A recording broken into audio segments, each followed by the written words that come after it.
اب زمین پر اقتدار مشیت کے ساتھ، یہاں پر مشیت کا یہ نہیں مطلب کہ اللہ ایسے ہی الٹپ معاملہ ہے، بلکہ مشیت کے ساتھ یہ کہ حکمت کے ساتھ اللہ سبحانہ و تعالیٰ. اور پھر یہ ہے کہ جو پیغمبر کے ساتھ موجود ہوتے ہیں، جو پیغمبر کے پیروکار ہیں، پیغمبر کے متابعین ہیں، صحابہ ہیں، ان کو اللہ سبحانہ و تعالیٰ اقتدار اور غلبہ ان کو ضرور عطا کرتا ہے.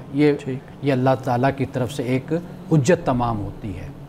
صحیح ہے. میں اس پہ ایک سوال کر لوں اب اس سے پہلے کہ اگلی آیت کی طرف آپ جائیں. یہ جو ان الارض للہ ہے، اس سے کیا مراد ہے؟ زمین کا مالک خدا ہے، یعنی یہ زمین کی جو ملکیت ہے یہ خدا کی ہے. انسان کی ملکیت کا تصور کیا ہے پھر؟ اچھا، میں ذاتی طور پر قرآن مجید نے ایک جگہ پہ کئی مقامات پر اس بات کو بیان کیا. میں خود ذاتی طور پر اس سے متفق ہوں اس بات سے کہ زمین خدا کی ہے، اس کا کنٹرول ریاست کے پاس ہوتا ہے. اچھا، زمین خدا کی ہے، کنٹرول ریاست، کوئی اس کا مالک نہیں بن سکتا. ٹھیک ہے جی. یعنی اس کی جو پیداوار ہے، اس کا جو استعمال ہے، یہ مفاد عامہ کے لیے ہوتا ہے. یعنی کسی کو اگر دی جاتی ہے تو وہ اس طرح نہیں اس کی ملکیت ہو جاتی کہ وہ نسل در نسل بس اسی کا مالک رہے. اس سے پھر بڑی قباحتیں اور بڑے نقصان اور بڑا شر پیدا ہوتا ہے. وہ آپ دیکھ سکتے ہیں. یعنی آپ دیکھ لیجئے سیدنا فاروق اعظم رضی اللہ تعالیٰ عنہ کے زمانے میں جب فتوحات کا سلسلہ بڑھ گیا تو پھر آپ نے زمینیں الاٹ کرنے کا سلسلہ روک دیا تھا، اس کو مینیج کیا. یعنی کہ اگر یہ سب کچھ اسی طریقے سے فاتحین کو ملتا رہا، یہ تو پھر نسل در نسل بڑے بڑے خاندان وجود میں آ جائیں گے. اور پھر آپ دیکھیے کہ اسٹیٹ ود ان اسٹیٹ کا تصور بھی پیدا ہوتا ہے. پھر وہاں پر ایک ایکسپلوئٹیشن بھی پیدا ہوتی ہے، استحصال پیدا ہوتا ہے. تو لہٰذا اگر آپ اپنے معاشرے کو بھی دیکھ لیں گے نا، بر صغیر خاص طور پر پاکستان کے معاشرے کو آپ دیکھ لیجئے کہ اس سے جو قباحتیں اور خرابیاں پیدا ہوئی، یہ ایسی خرابیاں ہیں کہ جس نے ہمارے سیاسی نظام کو بھی کبھی بھی مستحکم نہیں ہونے دیا. ٹھیک، یہ وہ چیزیں مذہبی حوالے سے دیکھ لیجئے، خانقاہی حوالے سے دیکھ لیجئے کہ اسی جاگیردارانہ نظام نے کہ جو ایک شخص کی ملکیت میں اتنی زمینیں ہیں، مربعات زمینیں اس کے پاس ہوتی ہیں، اور وہاں پر جو ہواری کیا ان کو کہتے ہیں، جو مزارعین ہوتے ہیں بیچارے، جو وہاں پر کام کرنے والے ہوتے ہیں، آپ دیکھ لیجئے ان کی زندگی کا کیا معاملہ ہوتا ہے. وہ بیچارے وہاں پر کبھی سڑک نہیں بنتی، کبھی ان کو زندگی کی سہولتیں نہیں ملتی. وہ جو اقبال نے کہا کہ دے خدایا زمین تیری نہیں میری نہیں، کہ یہ خدا کی زمین ہے تو یہ خدا ہی کی ہونی چاہیے. امان صاحب، یہ جو زمینیں ہیں جن کی آپ بات کر رہے ہیں، ہزاروں ایکڑ زمینیں، مربع زمینیں، یہ ہمارے پیروں کے پاس ہیں، ہمارے علماء کے اسکالرز کے پاس ہیں، جو گدی نشین ہیں ان کے پاس ہیں، جو مذہب کے پیروکار ہیں، جو مذہب کو آگے جو ہے نا وہ لوگوں تک پہنچانے والے ہیں، یہ تو ان کے پاس ہیں. آپ کہہ رہے ہیں کہ یعنی آپ کا نقطہ نظر تو اس سے بالکل مختلف مجھے نظر آ رہا ہے. نہیں، لیکن صرف ان کے پاس نہیں ہے نا، اور بھی بہت سارے لوگ، اور بھی بہت سے لوگوں کے پاس ہیں، لیکن ان کے پاس بھی ہیں اور وہ خاموش ہیں اس بات پہ. بالکل. دیکھیے، میں یہ عرض کر رہا ہوں کہ ہم نے اسلام کو ان کی روشنی میں سمجھنا ہے یا ان کا جائزہ ہم نے اسلام کی روشنی میں لینا ہے؟ نہیں، وہ استعارہ قرآن مجید جب یہ بات کہہ رہا ہے کہ الارض للہ، کہ زمین اللہ کے لیے ہے، تو گویا کہ یہ اجتماعی مفاد کے لیے کسی کی ذاتی ملکیت میں تو کیا ان کو یہ سمجھ نہیں آ رہا؟ نسل نہیں چلنا چاہیے. دیکھیے، اب یہ جو معاملہ ہے ہمارے ہاں، کوئی اگر ایسا کرتا ہے تو ہم اب اس پر جو حق اور سچ بات ہے اس پر تو سوال نہیں کھڑا کر سکتے نا. انسانی معاملات ہیں، انسانی زندگی ہے، انسانی رویے ہیں.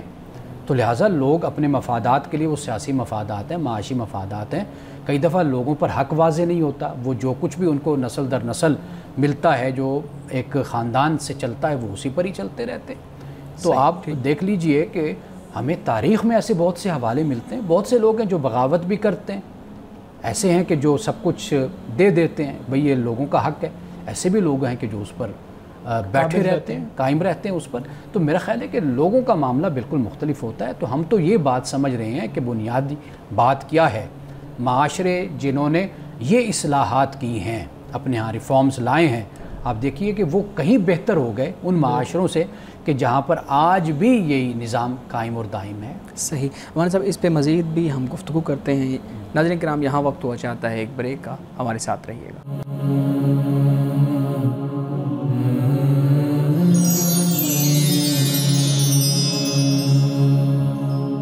ویلکم بیک ناظرین. جی امان صاحب، آپ آیت نمبر 29 میں ہے، فرمایا قالوا اوذینا من قبل ان تأتینا ومن بعد ما جئتنا. اب یہ حضرت موسیٰ علیہ السلام کی قوم بنی اسرائیل کیا کہتی ہے؟ کہا کہ ہم تمہارے آنے سے پہلے بھی ستائے گئے تھے اور تمہارے آنے کے بعد بھی ہمیں ستایا جا رہا ہے. حضرت موسیٰ علیہ السلام نے فرمایا قال عسیٰ ربکم کہ قریب ہے تمہارا رب ان یہلک عدوکم تمہارے دشمن ہلاک کرتے ویستخلفکم فی الارض اور تمہیں زمین میں اللہ تعالیٰ استخلاف اور خلافت عطا کرتے فینظر کیف تعملون پھر دیکھے کہ تم کیسا عمل کرتے ہو. اب یہ آیت نمبر 129 میں اللہ سبحانہ وتعالیٰ نے یہ فرمایا. لیکن آپ دیکھیے کہ گزشتہ آیت میں فرمایا والعاقبۃ للمتقین، اچھا انجام تو ڈرنے والوں کے لیے، تقویٰ والوں کے لیے.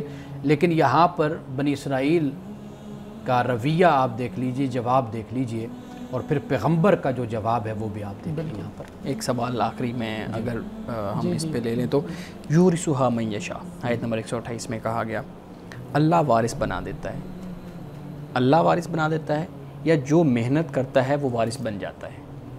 دیکھیے جو محنت کرتا ہے اللہ کی مشیت، اللہ کے احکام، اللہ کے دین، اللہ کی حکمت، اللہ کی پلاننگ منصوبے کے مطابق جو چلتا ہے تو اس کو ملکیت حاصل ہو جاتی ہے. وہ اگرچہ خدا کا منکر ہو، خدا کا منکر انسان کا ہونا یہ ایک مختلف پہلو ہے. فی الحال جو جس پر ہم بات کر رہے ہیں وہ یہ ہے کہ حضرت موسیٰ علیہ السلام موجود ہیں، قوم بنی اسرائیل ہے، تو یہ اللہ کا وعدہ ہے کہ اللہ سبحانہ وتعالیٰ نے جیسے قرآن میں کہا هو الذی ارسل رسولہ بالہدی ودین الحق لیظہرہ علی الدین کلہ، تمام ادیان پر غلبہ حاصل ہوتا ہے پیغمبر کو، اور جو پیغمبر کے اصحاب ہوتے ہیں ان کو غلبہ حاصل ہوتا ہے.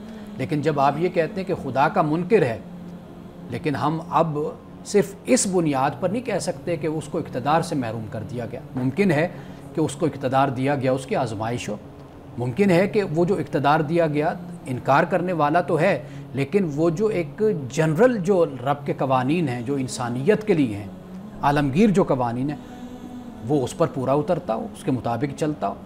تو لہٰذا خدا کا انکار کرنا یہ ایک علیحدہ بات ہو جاتی ہے. لیکن اگر ان عالمگیر قوانین پر کوئی قوم عمل کرتی ہے، مثال کے طور پر آپ دیکھیے ایک شخص محنت کرتا ہے، بے شک وہ خدا کو مانے نہ مانے، تو محنت کی بنیاد پر اس کو نتیجہ اور صلہ تو ملتا ہی ہے. تو لہٰذا پھر اس پہلو سے ہم فیصلہ کریں گے. جو یہ بات ہے نا یہ خاص طور پر پیغمبروں کے حوالے سے ہے، اس کو آپ جنرلائز نہیں کر سکتے. صحیح. اور سب متفرق سوالات کی طرف آتے ہیں.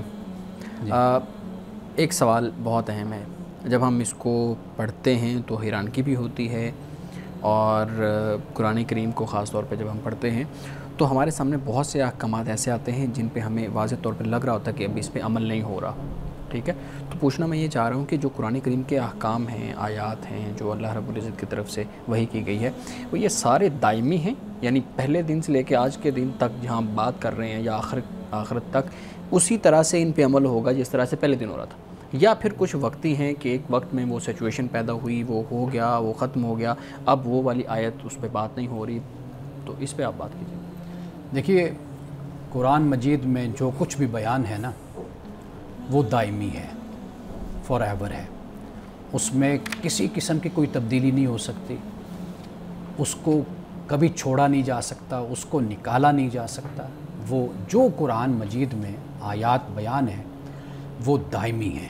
ٹھیک، اس لیے کہ بے شک اس کا تاریخی پہلو بھی ہے، ہمارے لیے اس تاریخی پہلو میں بھی قرآن میزان بن جاتا ہے، صحیح کرائیٹیریا بن جاتا ہے. یعنی مثال کے طور پر آپ غزوہ بدر کو لے لیں گے، کوئی نعوذ باللہ کہے جی اب تو غزوہ بدر ہو گیا چلا گیا، نہیں، غزوہ بدر پہ آج بھی بات ہوگی. بے شک اس میں مسلمانوں کے لیے آج بھی بڑے اسباق موجود ہیں، بہت نصیحتیں موجود ہیں. غزوہ احد ہو گیا، لیکن بہت سے مسائل ایسے کہ جس کی رہنمائی ہمیں لینی ہے، غزوہ احد سے بھی لینی ہے. تو لہٰذا قرآن مجید اللہ کی وہ کتاب ہے کہ جس میں اصول بیان کر دیے، مبادی بیان کر دیے، جس نے تاریخ کو بھی بیان کیا، جس نے سیاسیات کو بھی بیان کیا، جس نے ہماری زندگی کے معاشرتی معاشی مسائل میں بھی ہماری رہنمائی مہیا کی، عبادات کو بھی بیان کر دیا. یہ الگ بات ہے کہ کسی وقت ہم ایک حکم پر عمل کر رہے ہوتے ہیں، کسی وقت ہم ایک حکم پر عمل نہیں کر رہے ہوتے. یعنی اس کا اپنا ایک وقت ہوتا ہے، زمانہ ہوتا ہے، مقام ہوتا ہے، ہم اس کے مطابق وہ عمل سر انجام دیتے ہیں. مثلا نماز ہے، اب نماز کو ہم 5 وقت تو ہر وقت تو مصلی پر نہیں کھڑے رہتے نا، اس کا ایک حکم ہے، ایک وقت ہے، ہم اس کے پابند ہیں کہ جب اللہ نے اس کا حکم دیا ہم اس وقت میں اس کو ادا کرتے ہیں. تو احکام اور مسائل اور قرآن کا ایک ایک حرف وہ دائمی ہے، اس کو زوال نہیں ہے. صحیح صحیح. اچھا پھر یہ بھی بتائیے گا نا کہ اگر قرآن کے تمام احکام دائمی ہیں جیسے آپ نے بیان کیا ہے اور پھر ہمارا یقین ہے، پھر سوال یہ پیدا ہوتا ہے کہ چور کی جو سزا ہے، چوری کرنے کی سزا ہے، وہ ہاتھ کاٹنا ہے. ہم اس پہ عمل نہیں کر رہے، وہ موقوف ہے. بڑے بڑے سالوں سے یہ مختلف قوانین بن گئے ہیں، سزائیں اور آ گئی ہیں، ریاست ڈیسائیڈ کرتی ہے. تو اس صورت میں پھر ہم کیا سمجھیں گے کہ قرآن کریم کی اس آیت پہ کس طرح عمل کیا جائے، یا اس پہ عمل نہیں ہو رہا نا؟ دیکھیے بنیادی بات معاشرے کی تیاری ہوتی ہے.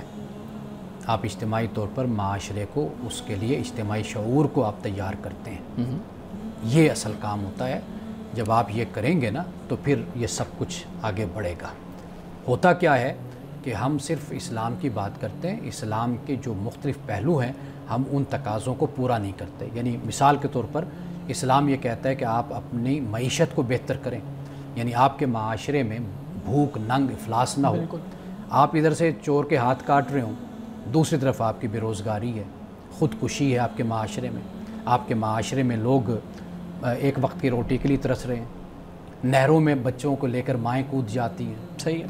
جہاں یہ معاشرہ ہو تو وہاں پر خود بخود پھر ایسی جو سزائیں ہیں ان پر نہ کوئی عمل کیا جاتا ہے اور نہ اس کو آگے بڑھایا جاتا ہے. جب آپ معاشرے کو تیار کرتے ہیں، اجتماعی طور پر معاشرتی ذہن تیار ہوتا ہے تو پھر یہ سب کچھ پھر ساتھ چلتا ہے. لیکن ہمیں ایک بات یہ بھی بتائی جاتی ہے نا کہ جب اس طرح کا معاشرہ ہو تو پھر وہاں پہ چور کے ہاتھ کاٹنے کی بجائے وہ جو معاشرے کا سربراہ ہے، جو بادشاہ ہے، جو وقت کی حکومت چلا رہا ہے، اس کے ہاتھ کاٹے جائیں. دیکھیے یہ ایک جملے ہوتے ہیں ہمارے ہاں اس طرح کوٹ کر دیے جاتے ہیں جذباتی اور کسی شخصیت کی طرف منسوب کر دیا جاتا ہے. لیکن جب کوئی قانون بنتا ہے اور جب کوئی عمل درآمد ہوتا ہے تو اس کے لیے باقاعدہ طور پر میں یہ آپ سے کہوں گا کہ ہمارے ہاں قانون سازی بہت ہوئی ہے، ہمارے ہاں کردار سازی نہیں ہوئی. یہ بڑی بنیادی بات ہے. ہم خوف کے ذریعے سے معاشرے کو درست کرنا چاہتے ہیں تو معاشرے کبھی خوف کے ذریعے سے درست نہیں ہوتے. کردار سازی نہیں ہوئی، کردار کشی بہت زیادہ ہمارے یہاں. کردار کشی، ایسیسینیشن، کریکٹر ایسیسینیشن ہمارے یہاں یہ ہمارا بہت ہوئی ہے. ایک سوال میں مزید اس پہ رکھوں گا. آپ جو بات کر رہے ہیں وہ تو ایک ایسی صورت ہے کہ معاشرے کے اندر اس طرح کا ماحول پیدا ہو گیا کہ اب اس سزا پہ عمل ممکن نہیں ہو پا رہا. ٹھیک ہے، وہ سزا قائم ہے لیکن اس پہ عمل ممکن نہیں ہو پا رہا. لیکن ہم آج دیکھتے ہیں کہ سزا پہ عمل ہو رہا ہے لیکن سیم اس طرح عمل نہیں ہو رہا جس طریقے سے بیان کی گئی. مثال کے طور پہ چور آج بھی چوری کرتا ہے تو اس کو جیل میں ڈالا جاتا ہے. یہ نہیں ہوتا کہ پہلے معاشرے کو ٹھیک کرو اس کے بعد اس کو جیل میں ڈالا جاتا ہے لیکن ہاتھ نہیں کاٹے جاتے. اس کو پھر کیسے ہم جسٹیفائی کریں گے؟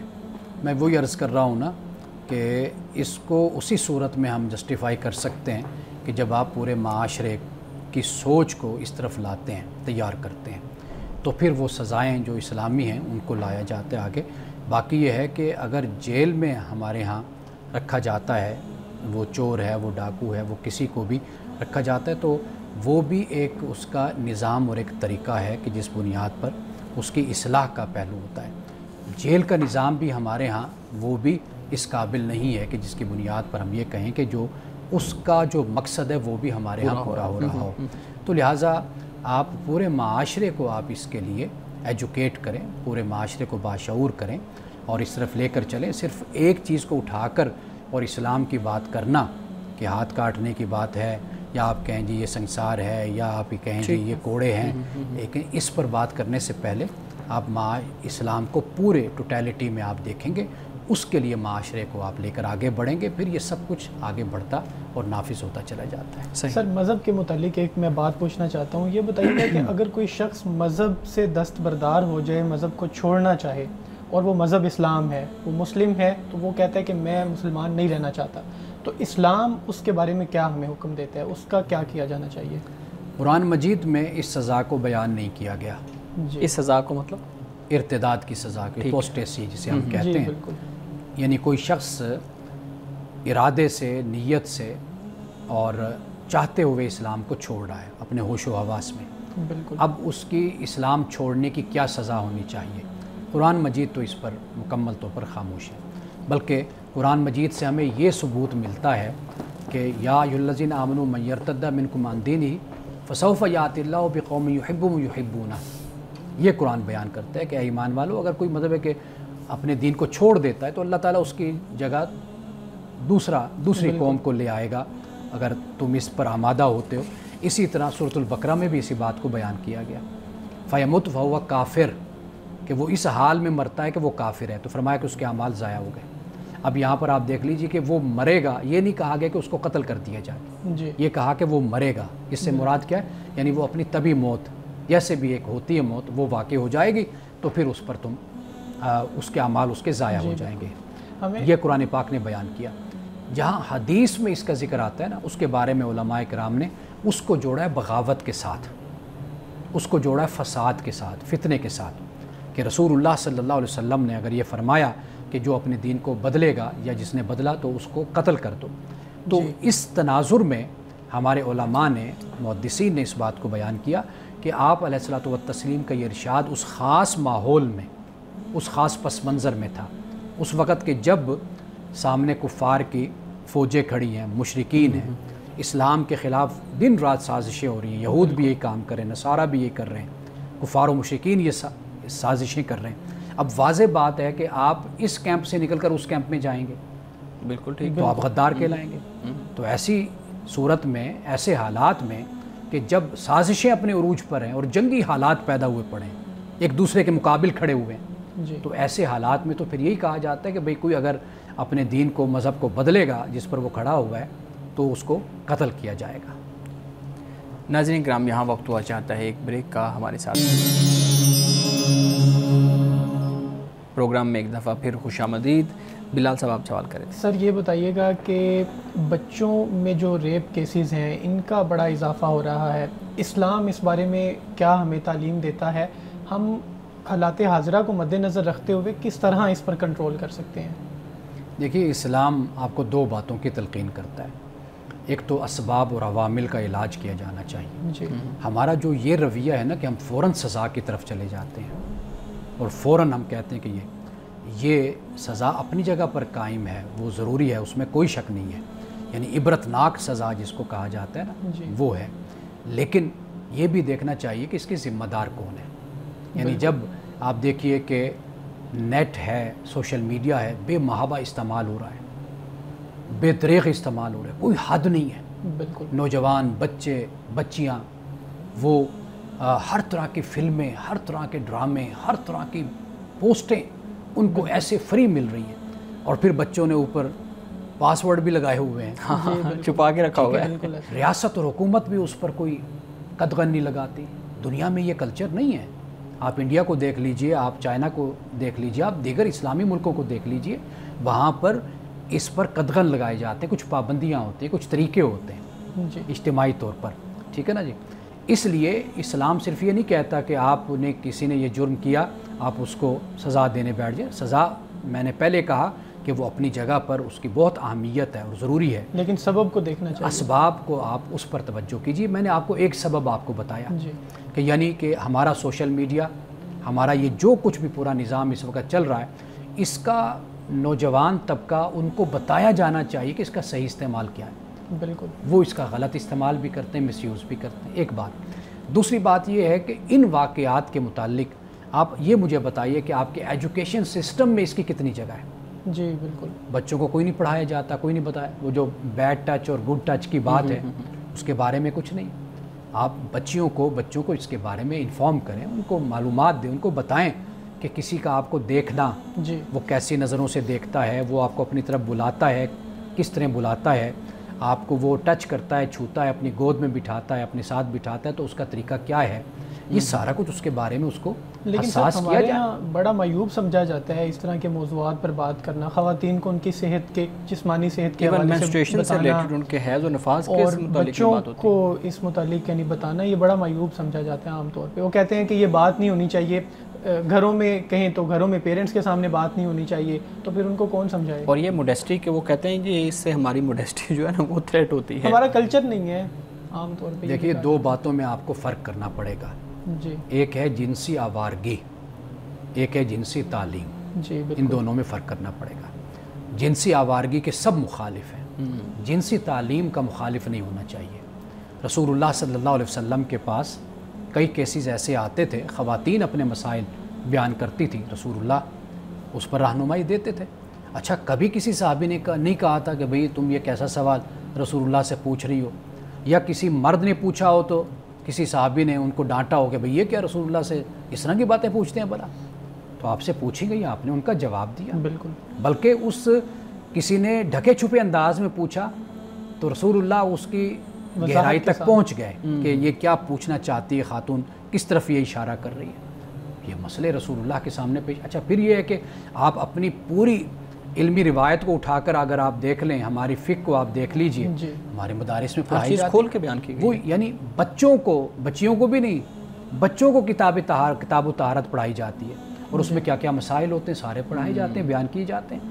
تو لہٰذا یہ چیز تو انڈرسٹوڈ ہے ہمارے علمی ورثہ میں، آپ کہہ لیجئے فقہ میں کہہ لیجئے، اصول الفقہ میں آپ کہہ لیجئے کہ وہاں پر یہ مسائل بیان کیے گئے ہیں اور نوجوانوں کو، بچیوں کو آگاہ کیا. اچھا اس سے بڑھ کر آپ دیکھ لیجئے قرآن پاک نہیں بیان کر رہا. وَيَسْأَلُونَكَ عَنِ الْمَحِيضِ قُلْ هُوَ أَذًى فَاعْتَزِلُوا النِّسَاءَ فِي الْمَحِيضِ وَلَا تَقْرَبُوهُنَّ حَتَّىٰ يَطْهُرْنَ.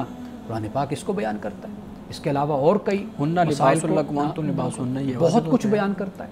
تو گویا کہ ہمیں جو آپ جس طرف اشارہ کر رہے ہیں، یہ بدقسمتی ہے ہمارے اپنے معاشرے کی، یہ جاہلانہ روی ہے.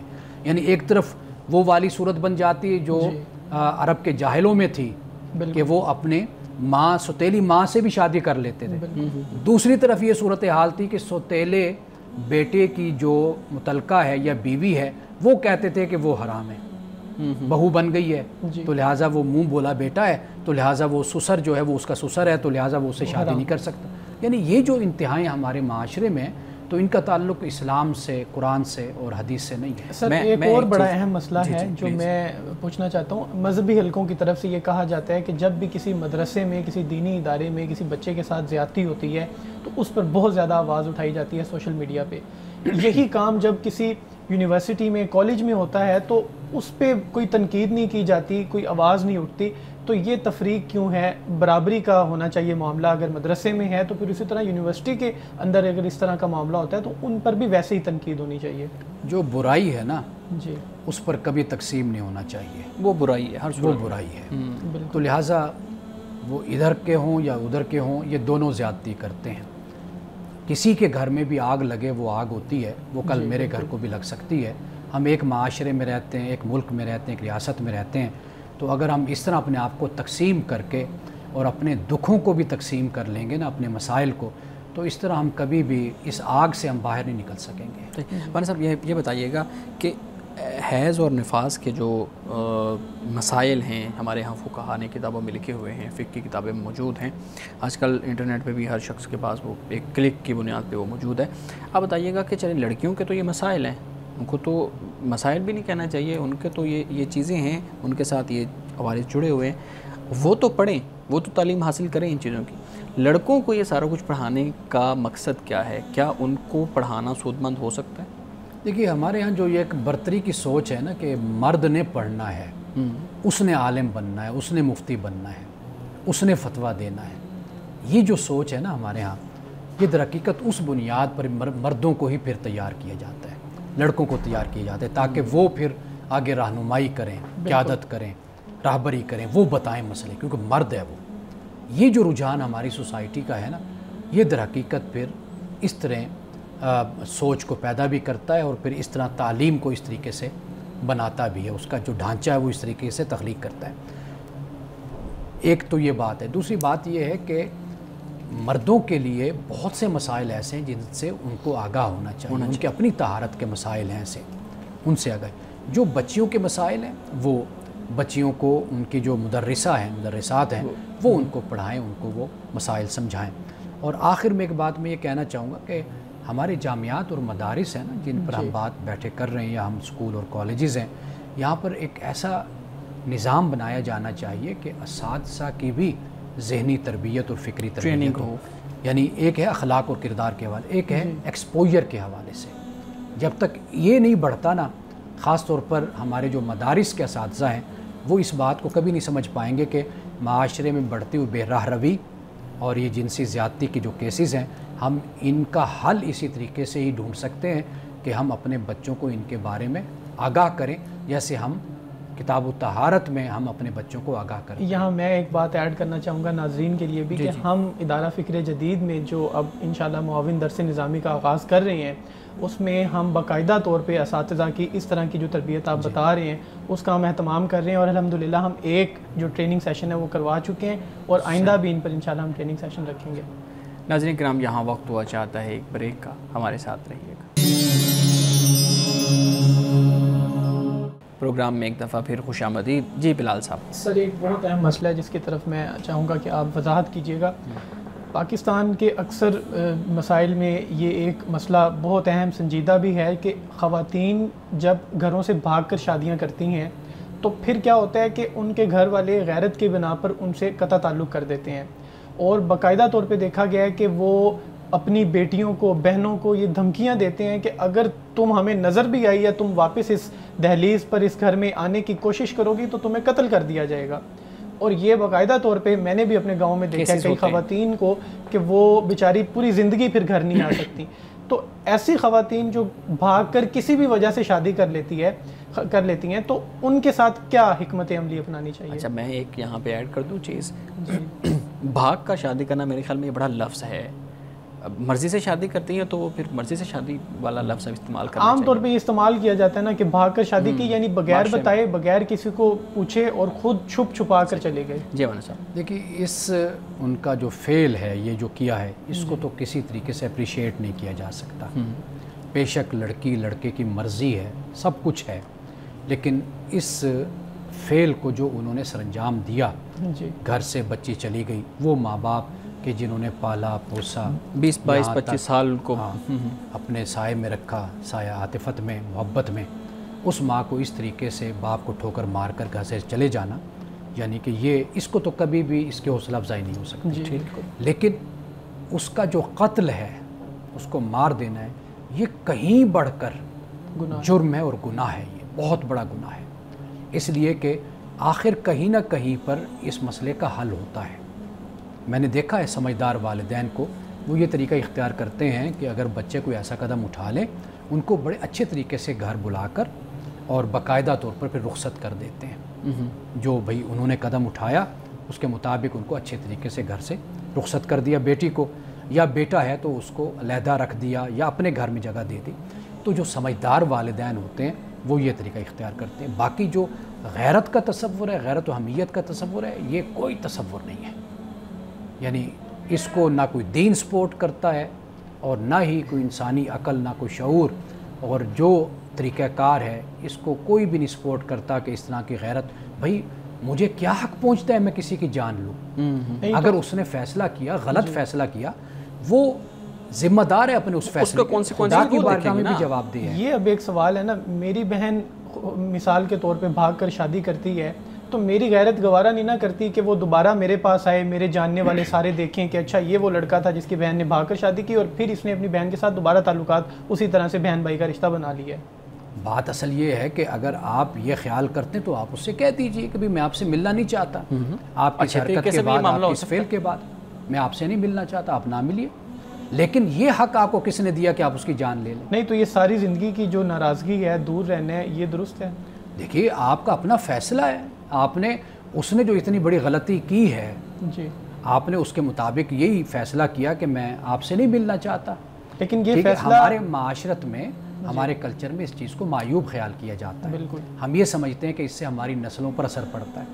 ہماری بیٹی ہوگی، آئندہ بیٹے ہوں گے، ان کو یہ بات معلوم ہوگی کہ بھی ان کی خالہ ہے، پھپھو ہے، ان کے قریبی رشتہ دار ہے، اس نے یہ حرکت کی ہے.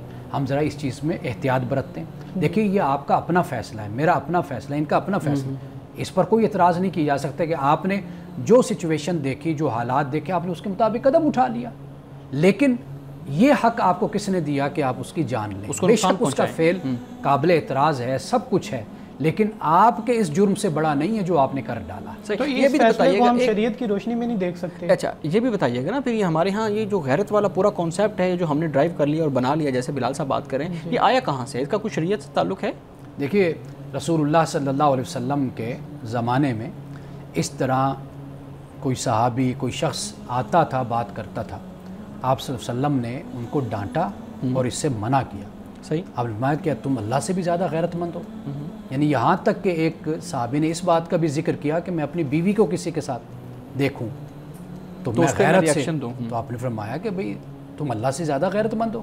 یعنی مطلب یہ ہے کہ تمہیں کس نے حق دیا کہ تم اس کی جان لو، تم اس کو مارو. تو لہٰذا یہ بات ہمیں ذہن میں رکھنی چاہیے کہ جیسے حضرت حجاج بن یوسف کے بارے میں یہ ایک قول کسی نے نقل کیا ہے کہ حضرت امام مالک کے سامنے حجاج بن یوسف کو کسی نے گالی دی برا بھلا کا. تو حضرت امام مالک نے کہا کہ اس کی جو غلطیاں ہیں نا، گناہ ہیں، وہ تجھ پر اس کی عزت کو حلال نہیں کرتے کہ تم اس بنیاد پر اس کی عزت اتارنا شروع کر دو کہ وہ ظالم ہے، جابر حکمران ہے، تو لہٰذا اس کی عزت تم پر حلال ہوگی. نہیں. اسی طرح اگر کوئی بہن بیٹی کوئی غلطی کرتی ہے، اس کی غلطی، اس کا گناہ میرے لیے یہ جائز نہیں کرتا کہ میں اس کی جان لے لوں. یہ دو چیزوں کو ہمیں سمجھنا ہوگا. سر آپ نے غیرت کی بنا پر جو قتل کا فیصلہ کوئی کرتا ہے اس پہ تو بڑی وضاحت کے ساتھ بتا دیا. میں یہ پوچھنا چاہوں گا کہ غیرت کی بنا پر ساری زندگی دور رہنے کا، قطع تعلقی کا یہ جو فیصلہ ہے، شریعت اس بارے میں ہمیں کیا کہتی ہے؟ اگر ہم شریعت کی روشنی میں دیکھیں، کیا یوں نہیں ہو سکتا کہ بعد میں صلح صفائی کر لی جائے، ان کے جو نئے شوہر ہیں ان سے بھی اسی طرح معاملات بنا لیے جائیں؟ آپ کو بات شاید میری سمجھے نہیں ہے، میں نے یہ گزارش کی ہے کہ یہ فیصلہ آپ اپنے حالات کے مطابق کرتے ہیں. میرے حالات ممکن ہے آپ کے حالات سے مختلف ہوں. آپ یہ فیصلہ کر سکتے ہیں کہ سال بعد، 2 سال بعد، 3 سال بعد جب حالات نارملائز ہوں گے تو تب میں معاملہ سیٹل ہو جائے گا، ساتھ مل لوں گا. ایک یہ صورت ہے. کئی دفعہ ایسے حالات ہوتے ہیں آپ کہتے ہیں کہ بھئی نہیں ملنا، ابھی وقت نہیں ہے. کبھی ہو سکتا ہے کہ آپ جلد مل لیں، لیکن یہ جو غیرت اور جہالت کا تصور ہے اس کی تو کوئی گنجائش نہیں ہے. ون صاحب آج کے حدیث مبارکہ بیان کیجیے گا. رسول اکرم صلی اللہ علیہ وسلم کا یہ ارشاد ہے، فرمایا کہ فضل العالم علی العابد کا فضل علی ادناکم. عالم کی فضیلت ایک عبادت گزار پر ایسے جیسے میری فضیلت تم سے ادنا شخص پر. یہ جامع ترمذی کی حدیث ہے اور اس کا نمبر ہے 2685 یعنی 2685. تو رسول اللہ نے ایک عالم کی فضیلت کو یہ بیان کیا ہے کہ عبادت گزار ایک شخص بڑی عبادت کرتا ہے لیکن ایک عالم ہے تو اس عالم کو اس علم کی بنیاد پر عبادت گزار پر فضیلت حاصل ہے. ناظرین کرام، اس دعا کے ساتھ اپنے پروگرام کا اختتام کریں گے. اللہ رب العزت حسن کلام اور تاثیر کلام عطا فرمائے، ہماری زبان کے گروں کو کھول دے اور سننے والوں تک خیر کا پیغام پہنچے. اجازت دیجیے. خدا حافظ.